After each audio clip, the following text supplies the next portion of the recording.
We are here together for the workshop we're calling Culturally Responsive SEL for Social Justice, Empowering Youth and Community. My name is Betsy Peterson, and I'm the Director of Learning to Give. And with me is Tori Anderson. Tori, do you want to introduce yourself a moment? Hey y'all, welcome back. My name is Tori Anderson Lloyd, and I am a Detroit Public Schools Community District English educator for 10th graders. It's a lot. Glad to be back here with you all in this virtual space. I wish we could have all been together, but this works too. I'm gonna throw it to David. Oh, just want to say good afternoon again to everybody. My name is David Hales. I'm the K-12 Social Studies Consultant here at RESA. So welcome again, everybody. We are going to go forward with our workshop. We intended for this to be very interactive, so we are going to try to make it work as a recording so that you can listen to it in your own time. And you might see us trying to figure it out as we go, but please have grace for us. So we met before, and we learned some things about SEL and social justice. And before we do a little review on last session, we're going to have you just reflect for a moment on your own SEL. And we feel it is very important for teachers also to be thinking about their own identity, their own social awareness, and all the attributes of SEL. So we just wanted you to take a minute, and you can do this on your own time. Just jot some thoughts, reflecting over the past month. What's one moment in your teaching that you wish you could change at this point? And you can stop the recording and do that in your own time. And I'm going to pass it back to Tori to reflect a little bit on that. So I know that, and I was just sharing with Betsy and David, it is, the September-October stretch is a long stretch for Michigan educators. It seems like a year just built into, 2 months, because we got to make it to Thanksgiving break. And everybody's talking about students' social emotional learning and taking care of students' making students aware of themselves and making them socially aware, but nobody's really talking about teachers' social emotional well-being. And so I wanted us to kind of stop and jot and take the time to reflect on our past, whether it's the past, the day, whether it's the week, the last month. If there's any moment within, since starting school in September that you could change, what moment would that be and why?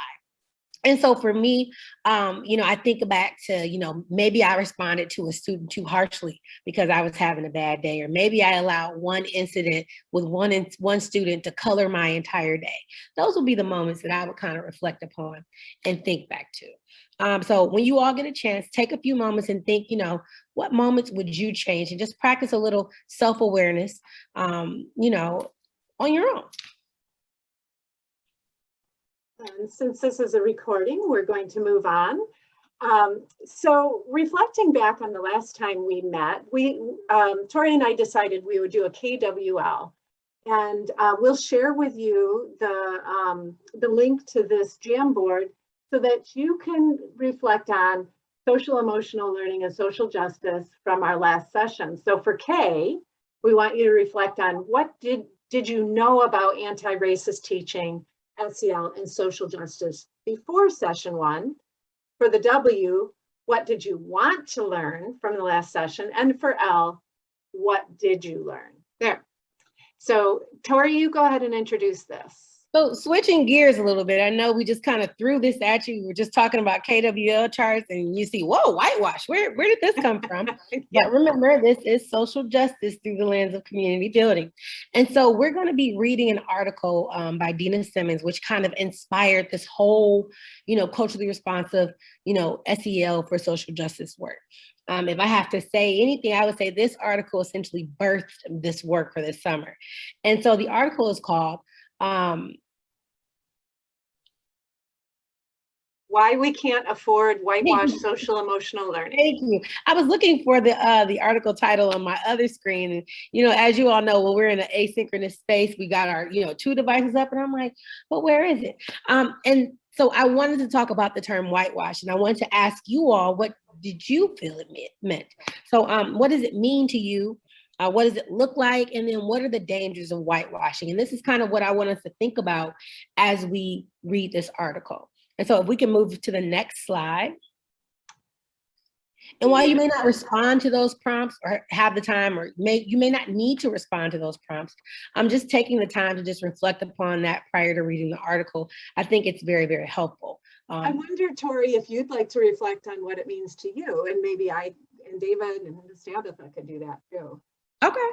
I think that to whitewash something means to remove any evidence of culture, any evidence of the truth. When I think of whitewashing a wall, you remove like the stains and the things you want to hide, right? That's what, for me, it means to whitewash something. I don't know about you. Anybody else want to chime in?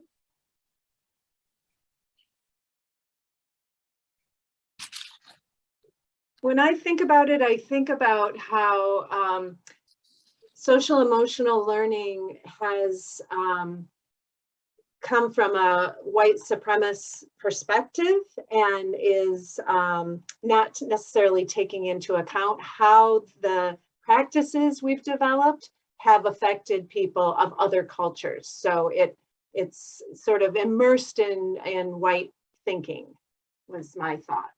And to add to that, I read another article. It's called "When Social Emotional Learning is Used as Policing." A lot of times and often, you know, schools are now using social emotional learning to police students' behaviors and emotions. Oh, don't feel angry. It's okay to be angry. Anger is an emotion. And, you know, sometimes, you know, my anger is valid and I need to be able to express that anger in a way that is not harmful to myself or others. And so that's what I think when I think of whitewashing social emotional learning. And so some things that we would have done if we were together, we would have broken you all into groups and we would have chunked the text into a jigsaw. And so we would have started out reading the first part of the text with each other. And then, you know, each group would have read a different part of the text and talked about what does that component look like in a culturally responsive classroom as opposed to, you know, what we've been doing. And so what you all will get is you will get a PDF version of the internet article in which I've actually annotated with Cami. I love Cami. If you're an educator and you know you're not familiar with Cami, it is an online tool that kind of lets you annotate, you know, PDFs. You can highlight it, you can type on it, you can add just like, you know, anything you want to it. And then I think you also have to download the text to see the colors, the color-coded sections. But that's only, you know, helpful if we're in groups. But I've highlighted just a few things, just, you know, important quotes that I wanted to lift. And so as you're reading, I want you to think about, you know, how does this, what does this look like in a culturally responsive classroom? Or what could this look like in my classroom? And I know it seems like a heavy read, but it's a really, really good read. And if you're not following Dina Simmons on like social media, she is the guru-rated anti-racist social emotional learning. So it's from her that I kind of got my inspiration for this work. And I just want to confirm, Tori, you can see it on the screen right now, the annotated version? Absolutely. Okay. And here are the sections that we're going to have you work in teams on. So these highlighted ones: relationships, decision-making skills, social awareness. These are the things we are going to have you break up and discuss how does that look in a culturally responsive classroom. And Tori, would you just speak, since we're not doing the interactive activity, would you just speak? You and I sort of started a relationship this year, really not knowing what your teacher in residence work was going to be. Mm-hmm. And we did a little bit of exploring and talking, and then we found this article and we just started both going, this is it. This is what we're going to spend our time doing. And I'd love for you to just reflect for a second about what was that moment for you that made you say, this is definitely what I want to do.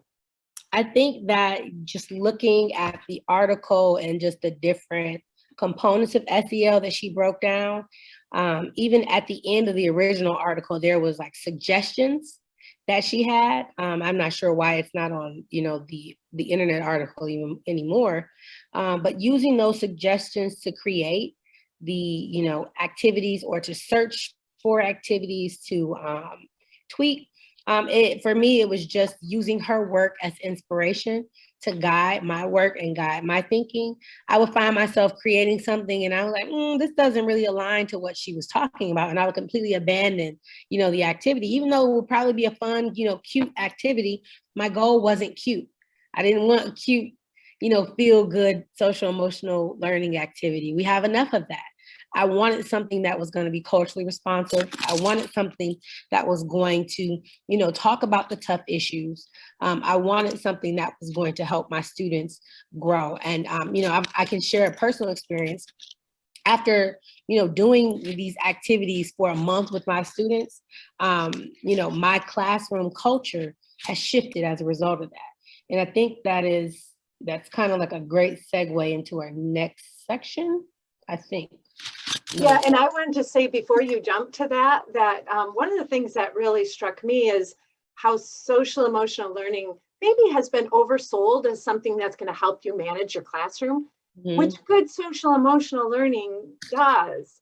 But when you make it that the goal, you're getting away from the real identity work and relationship building and community building that's really inherent in social emotional learning. And that's why it fit with Learning to Give, because we're about community building and kids finding their identity in community. So that's why it resonated for me. So, Tori, can you describe just a little bit more on what that shift has looked like, the difference? In my classroom? Yeah, what are you seeing now that you did not see initially? Well, we were going to talk about this a little bit later. Okay, no, that's fine. That's fine. No, I'm okay with sharing now. I'm flexible.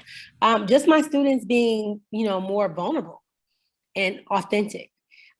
We did an activity in which they, they shared their identities, and we talked about our identities, and we talked about the barriers and the challenges and the struggles that have come from having these certain identities.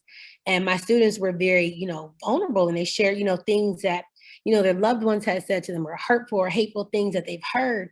And, there were some tears, and just creating that classroom community and just watching my students practice empathy with each other. If one of their peers is crying, going over there and hugging someone they don't even know in a pandemic.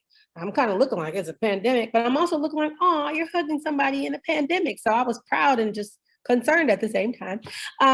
But, just seeing them practice that empathy for each other, I wasn't thinking about the components of SEL when that was happening.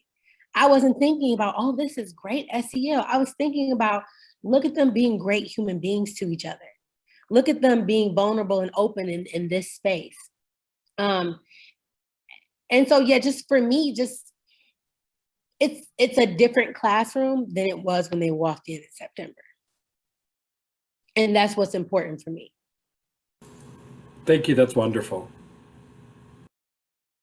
So with that being said, self-awareness. Self-awareness starts with you, the educator. We can't expect our students to be authentic and vulnerable if we're not willing to be authentic and vulnerable with our students. Now, I'm not saying tell your students all your business. There are boundaries that I do not believe as educators we should cross. But identity work, if you don't know your own identities, how can you know what your biases are, right? Our identities inform our biases, whether we believe it or not. And so the first week of school, we did identity portraits in my classroom. And I attached a picture of my actual identity portrait I shared with my students. And then I did a quick identity sketch, because we were going to do this as a group, just with whatever we had around us. I was going to show you how you could do this activity with prep at the top, and then this activity with no prep at the bottom, with a Post-it note and a marker. So how does being aware of your identities help you understand others? So how does knowing who you are and naming who you are How can that help you understand others? How can that help you advocate for others? How can that help you find, what it is that you're passionate about? So on mine, I think, well, I have it right here in front of me. I've got Christian-ish. I'm American, middle class, English speaking. I have a master's plus. I have anxiety and depression. I'm in a heterosexual marriage, even though I identify as a member of the LGBTQ plus community. That always confuses people. I'm African-American and I'm cisgender. Those are my invisible identities. And so on one side, I've got my visible identities, which is, I'm Black, I have brown skin. Those are things that people can see about me. My invisible identities are the things that people cannot see about me. Now, this is where my students got very, very vulnerable. And, this activity, I could tell they were kind of testing the water to see what was safe to put on their paper. And, when others started sharing out, and specifically when I shared out, that's when, they would go back and add things to their identity portrait. I found out that some of my students are trans.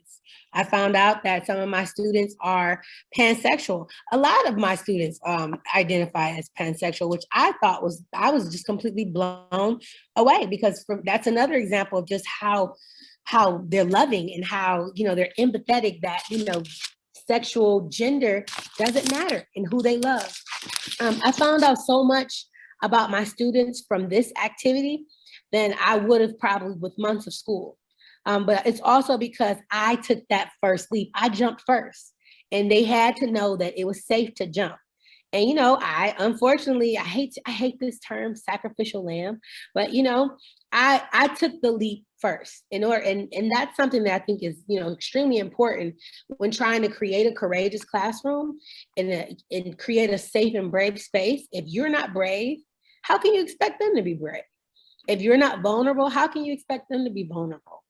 In his book, Ratchetdemic, Chris Edmonds talk about being your authentic self and using your authentic voice and showing up authentically with your students and showing them that, hey, it's okay to be myself, because myself is just, fine enough where they are. And so I want us to show this video. Betsy's pulling it up right now. And this video is, where we essentially got the activity from. So, don't give me any kudos. I didn't create this. Is what makes you who you are: race, gender, ethnicity, socioeconomic background, sexual orientation.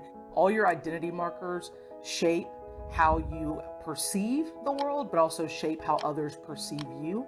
So identity work in a classroom is very important because it builds a level of trust. Students feel safe to be who they are. Identity portraits are a project that allows kids to express their own identities. Basically, I give them a piece of paper. I give them colored pencils, markers, crayons, and I tell them that they're going to draw a portrait of themselves. They draw like their head and their shoulders, and then they draw a line down the middle of their face. Then I tell them to color one side, like the skin tone, the jacket or shirt that they're wearing. And then on the other side, I want them to add in their identity markers. And kids kind of tell their own story. They tell me who they are through a picture. One of the things that kids take away from our discussions is the difference between visible and invisible identity markers. If you walked up to somebody in the mall, could you tell that they are in a certain identity group? So people can see that I wear glasses, so that would be signifying that I have a disability. My skin color could be a signifier as far as my racial or my ethnic identity. Invisible markers, those are ones that either the person likes to keep hidden or that you just are unsure of. One invisible identity that I stress is mental health. A lot of people, you don't know that they're bipolar, depressed, those types of things. I talk about ethnicity, languages spoken, also race sometimes, because some people are mixed race. We talk about religion. You don't know who somebody worships when you see them walking down the street. Also, we have a lot of great conversations about sexual orientation and the spectrum of gender. And so then we talk about perceptions of people and how when we assume, our biases and our prejudices creep in at the same time. After we finish the identity portraits, I put their projects on the wall so they see them every day and know that all those identities are accepted in this place. It's a really big growth point for a lot of kids that they are able to be comfortable with who they are and recognize and respect the identity markers of anybody.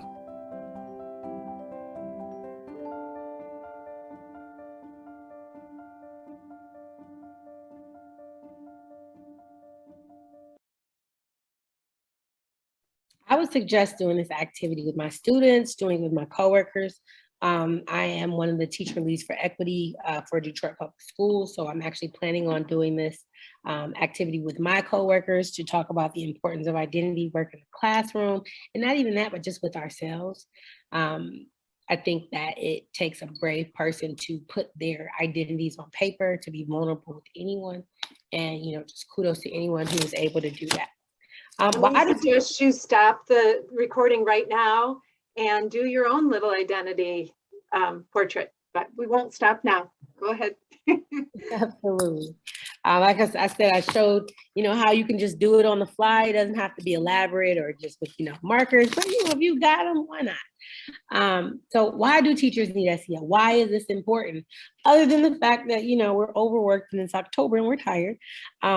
According to House SEL Helps Teachers by Siobhan Garcia, to teach SEL, teachers need to be aware of and continue to develop our own social and emotional skills. So in order to do this, you've got to, have your stuff, together. And so we would ask you all to kind of pick 3 of the 5 SEL core competencies that you value the most. We wanted to ask you to write them in the chat, but just, pick 3 and think about why you think those are the most important. And so if I had to pick 3, I would say self-awareness, social awareness, and relationship skills for me are my top 3. Communication skills, I think that will be a close tie with relationship skills and communication skills, but I think I would pick relationship skills over communication skills just because people matter. People are important. If we don't have people, we need each other, right? Self-awareness, I need to know who I am so that I can, deliver my best self every day. And sometimes self-awareness looks different. I took a day off of work 2 weeks ago because I wasn't feeling my best. And I wouldn't have been able to admit that and acknowledge that if I wasn't aware of myself and my own emotions. And then social awareness, just being aware of what's going on in the world, because what goes in the world impacts your community. Even if it's something that doesn't happen in your own community, I think that it still indirectly impacts you in a way. And so we've got our Padlet up on the screen. I think that our Padlet asks us to reflect on, the identity portraits. What do you think will be the impact of doing this with your students? What fears or challenges do you predict that you may have? Some challenges that come from opening this vortex of emotions with your students. And that's what it is, because once you open this portal, you can't close it. Once you create this courageous, safe space, you can't close it. One of the challenges I would say I predicted it, or I expected it, is that you have to be aware of students' triggers. You have to be aware of, I'm an educator. I am not a mental health professional. And so certain topics, I had to be very careful with discussing with my students. Certain things, while I'm creating a safe and brave space, I'm also a mandated reporter. And so if a student shares something, with you and having these discussions, if a student shares something with you, unfortunately, I do have to talk to, a mental health professional, because I do have to make sure you're not in any danger and no one else is in any danger. Another, I wouldn't even say as a challenge, but something to just be aware of is that students may begin to come to you, with other personal things, and you may, there's something called post-secondary trauma. Post-secondary trauma, we as educators, we're already carrying so much, right? And we care a lot. I think teachers, nurses, social workers have the biggest hearts of, every human being on this earth. I think we have the hugest hearts. And, sometimes, our students' trauma becomes our trauma, right? Because we want to fix it. We want to heal them. We want to help them. But you've got to be careful, because sometimes, you're adding their trauma and we've got our own trauma, right? We're in a pandemic. We've got our pandemic trauma and we got our students' pandemic trauma. You know, we're human beings. So we got our human being trauma and we got our students' human being trauma. And so I would just, this is another reason why social emotional learning for ourselves is very important. Is being self-aware enough to say, you know what, I've got to establish some clear boundaries. You know what, maybe I need to talk to somebody about what my students are experiencing. And so those are just things that I would be aware of as I'm facilitating these activities, as I'm doing these activities, and that, you know, we need SEL. And, you know, if your administrator at your school has some extra, you know, after school meeting time or before school meeting time, if you're one of those schools where they do the meetings before school so you can get out early, I wish. Ask, hey, can I lead a social emotional activity for staff? Because, you know, I never said that these activities are specifically for students or kids. Just food for thought. And so I know we've got the Padlet pulled up. We'll send you all the link for the Padlet so that you can reflect on last session's questions. Each activity has kind of a reflection, just because reflection is a super, super helpful tool for professional development. Just reflecting on your own practice helps. I think self-reflection is more important than me sitting here talking to you for an hour straight. I won't talk to you for an hour straight. So this activity, different strokes for different folks, was supposed to be the filet mignon of this PD. We were going to have a Socratic seminar. We were going to reflect on prompts from an activity called Different Strokes for Different Folks. The Different Strokes for Different Folks is on the Learning to Give website. And in this activity, participants are asked a series of prompts, and you know, they indicate whether they agree or disagree with the prompt. So you can agree, strongly agree, disagree, strongly disagree. These statements, though, are about how you perceive the world around you, how you perceive how different people are treated differently based on, you know, their a facet of their identity, right? So one of the questions, teachers have the same expectations for students regardless of skin color. Agree, strongly agree, disagree, strongly disagree. And so a part of this activity is, you know, sharing your personal experiences, any questions, any examples you may have after each prompt. And that's where the classroom discussion comes in. And so as a facilitator, if I'm facilitating this activity in my classroom, I would be very, very careful to facilitate and not participate. I rhymed. Facilitate, don't participate. The reason being, students are going to look to you for your response, look to you to see how you respond. And it's not about your voice, it's about their voice. And so we've got some guidelines for the Socratic seminar. If you've never facilitated a Socratic seminar, I would for sure say that the Socratic seminar is 100% appropriate for grades 6 through 12. Not only does it teach them how to have, you know, critical conversations with each other, it's just a really, really cool way to see your students actually think. To see their thinking in motion, for me, is more powerful than reading an essay. And so the Different Strokes activity was supposed to be a large group discussion. And so, you know, when you have time, just go through and just, I would just, you know, answer the prompt questions, you know, whether you agree or disagree, and maybe just reflect, why do I think this? Or what examples do I have of this? And just, you know, try to be as authentic as possible in your own reflection and with your own beliefs and things like that.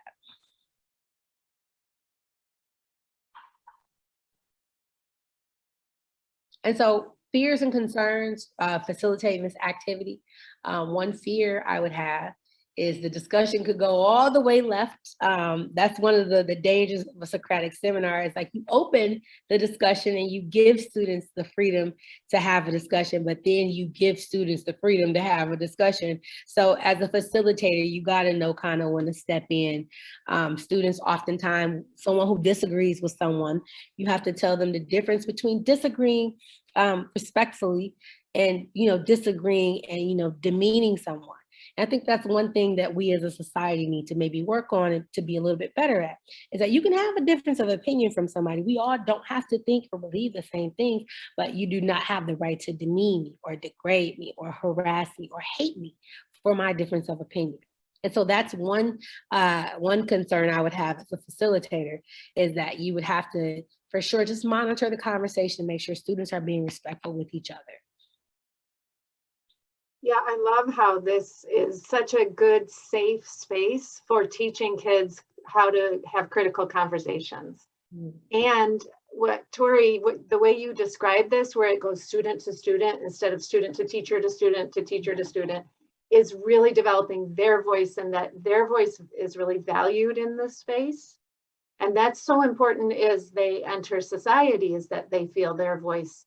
They don't have to ask permission to be activists. They know their voice matters because of these activities. And I'm so glad you mentioned that. When I facilitate the Socratic seminar, oftentimes students will look at me when they're talking. And I'll say, why are you looking at? And, they think I'm like, stop looking at me. I'll make a big deal about it. I'm like, look at each other. You're talking to each other. You're not talking to me. And often I found that students want you to validate their thinking. And I'm not going to validate your thinking, because I need you to stand strong in your thinking. I need you to be confident in your thinking. I don't need you to doubt yourself in your thinking. I want to build your voice, right? I want to build your capacity for thinking. I want to build your confidence in your thoughts. And, I can't do that if I'm constantly reassuring you that what you're saying is right. And also another thing with the no hands, it teaches them how to be aware of each other, right? You notice that when we're talking, Betsy will wait for a cue that I'm finished talking before she begins speaking, right? Students don't know how to do that right off the bat. They'll look, they'll raise their hands, and the no hands concept is completely foreign for them, because you have to think they're in a school and all day, every day, they raise their hand when they want to speak. And I said, well, when you're in the lunchroom, do you raise your hand when you're talking to your friends? No. You just start talking because you're paying attention to each other, and you're aware, okay, so-and-so's finished talking, now I can speak. Which leads us, how can we make SEL a part of our everyday practice? We've got some really cool exit tickets, but one thing that I love about these activities is that they build student skills. They build a lot of soft communication skills. They build a lot of relationship skills. And while, creating these activities, I was trying to identify what, SEL component the activity addressed, and some of them addressed several, because there were some skills that I feel would transfer over to the next. And all of them are skills that they're going to need to just have everyday SEL. And so we've got some exit tickets. You can just kind of print out the packet, pick which one you kind of want to go through. Now, I know I said I wasn't going to do cute, but these are kind of cute. But I also tried to make sure that they were not just talking about, surface level SEL. One of my favorite ones, Betsy, could you go back up? Is a note. Dear so-and-so, today you made me feel comfortable or uncomfortable. Tomorrow I would like you to. So, if someone does something, that they didn't like, or, that made them, and, oftentimes kids or students don't know how to express, what something makes them feel. Like, I may not know that that what you did made me feel ashamed. All I know is that it made me uncomfortable, right? And so I use language like comfortable and uncomfortable. And they don't even have to give the note to somebody or whoever, made them feel uncomfortable or comfortable. It's just the fact of just getting it out, of just expressing that. And then that student voice part. Tomorrow I would like you to. So, hey, you made me feel uncomfortable today. Tomorrow, don't do it. This is what you could do instead of doing that. And so I think that's just giving students, more voice. And I think are there about 10 of these? Oh, yeah, I think so. They can be recycled. I think it's more than 10. I stay up late thinking about. I did that with my students, and I probably should have copied them or took pictures of them. And one thing I found out is that a lot of my students have anxiety. They stay up late thinking about different things. They stay up late worrying about the people in their life. They stay up late worrying about worrying. The things they share that they stayed up late thinking about, I was like, no wonder, you all are saying you have anxiety because you're staying up and you're just thinking about all of these things that, I just don't think a teenager should be worrying about. And so it just gave me just a deeper insight into who my students were. I'd like to take a minute to show where all these materials are. Yeah, for sure. Yeah, so I'm on the Learning to Give site. It's www.learningtogive.org. And right here at the top, there are several menu items, and the Teach menu drops down, and the first one is Social Awareness. You click that. There are 3 resources here. There's a Cultural Competence Facilitator's Guide, and then there's Culturally Responsive SEL for Social Justice. This is where all the materials are that we've been working with. I'm going to click this. It gives a little intro. It connects back to CASEL. And then each block has resources for one of the SEL components. Now, they overlap, as Tori said, but it is a good start. For self-awareness, if you click here, you're going to find that identity self-portrait, among other things, philosophical chairs, some literature. So privilege circle, these are all things that have the SEL trait of social awareness. Now, if you want to find those everyday SEL activities, you might not know which one of these traits that falls under. So here's a little hint right here. Refine your search by keywords. Oh, that's a typo, or themes in the culturally responsive SEL activities here. So this will take you to a search, and you can add a word here like everyday SEL or exit tickets or reflection prompts. If you just add a keyword there, it'll take you to those. So that'll help you find there's everyday SEL reflection, everyday SEL courageous conversations, everyday SEL current event check-in. I don't know, are there about 6 everyday SEL activities in there? And then there's the different strokes. That's not an everyday SEL, but it showed up anyway. Maybe it has that keyword in there. But so that will help you find the many, many activities that Tori developed this summer. They're all under social emotional learning in our keyword search. You can also just go to our regular search engine right here and do the same thing. But if you go to Teach, Social Awareness, there you'll find the SEL.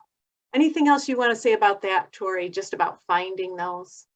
I've said enough. I'm just kidding. All right. All right, so we wanted to give you time to plan to put SEL and social justice activities into your calendar. So we were going to give you a considerable amount of time. So we're going to ask you to do this in your own time now. We'll introduce it, and then you shut off the recording and use the resources that we've developed so that you can plan. Tori developed a really nice calendar. Let me see if I can find it.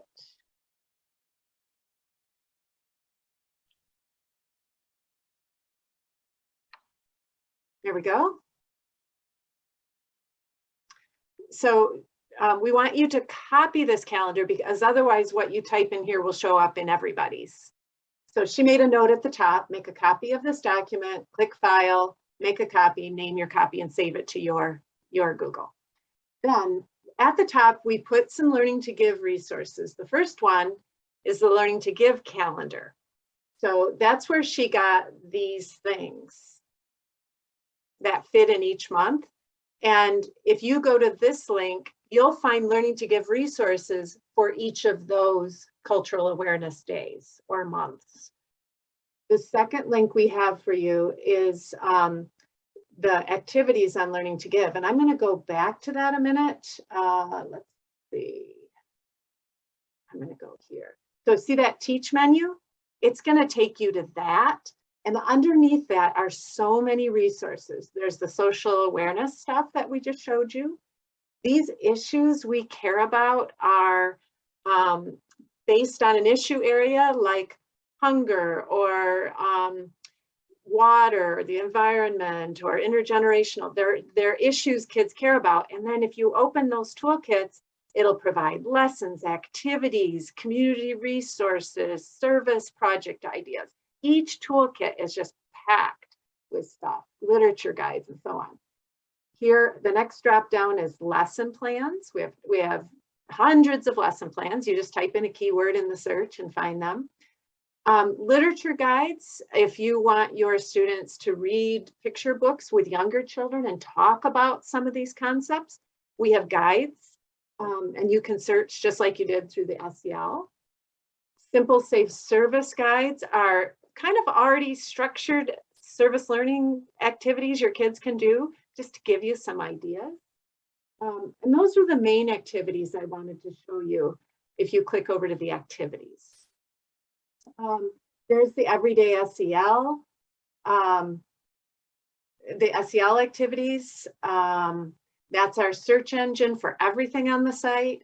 And then if you want to do some activities that build community, there's a link. So those are just some links for you to refer back to while you're planning.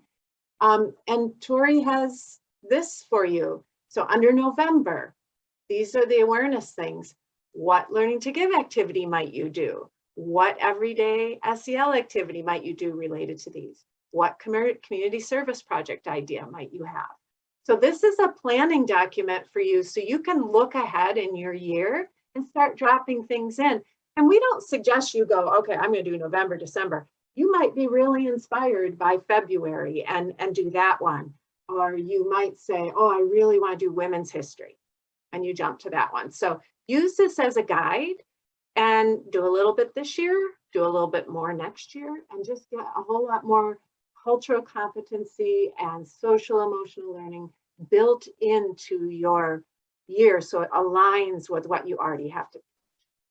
So that's my intro. Tori, you take it from there. I would even say just, maybe getting my coworkers and, my school involved, like, hey, what can we do? Because you're the expert now that you've attended this professional development. You're the learning to give resource in your school. That's the point of PDs, right? So we can take something and, take it back and inform our classroom. And, we can't keep what we're doing inside our four walls. And so how can, you as a school or a grade band, if you are, you have a 6th grade PLC or 8th grade, professional learning community that you work on, how can we do something, maybe we can't do a everyday SEL activity, but maybe we want to do a community service project through the lens of social justice related to an awareness month. So what can we do? And it doesn't have to be a huge community service project. It can be something small, right? It can be creating a YouTube video, right? It can be making posters about something. It can simply just be maybe raising money to donate to an indigenous, school. The options, I think, are limitless. It's just kind of what you're passionate about, what your students are passionate about, and taking that and then finding a project. And like Betsy said, you don't have to do all the months. Maybe just pick 2. We invite you to use this as a planning tool and go back through the activities and look at the social emotional learning stuff. There's just so many activities that Tori developed that are fabulous. And then tell us about it. We'd love to hear what you're planning, or contact us with questions. I'll share our contact information too. We were going to give you a considerable amount of time to plan and then share it back. One thing teachers never have time to do: plan. Our schools turn water into wine in 2 minutes. 2 minutes, but we make it. Oops, I thought I had one more slide. David will help us share this recording, the workshop slide, and our notes with all the links. And you'll have our contact information too if you want to talk to us about planning or what's there. And there's a link here to the evaluation. David, I don't know if you want to speak to that at all. I mean, just that, and I know you've had a workshop participated in one before, you've heard this, but it's very important to us, to all of us, to have you fill out the evaluation on here. And it will not take long. It's not lengthy, but if you could, it would certainly be appreciated. And then again, you'll be hearing back because we'll have the recording, cleaned up and in a format to be able to distribute, along with anything else that Tori or Betsy, feel that people need to have.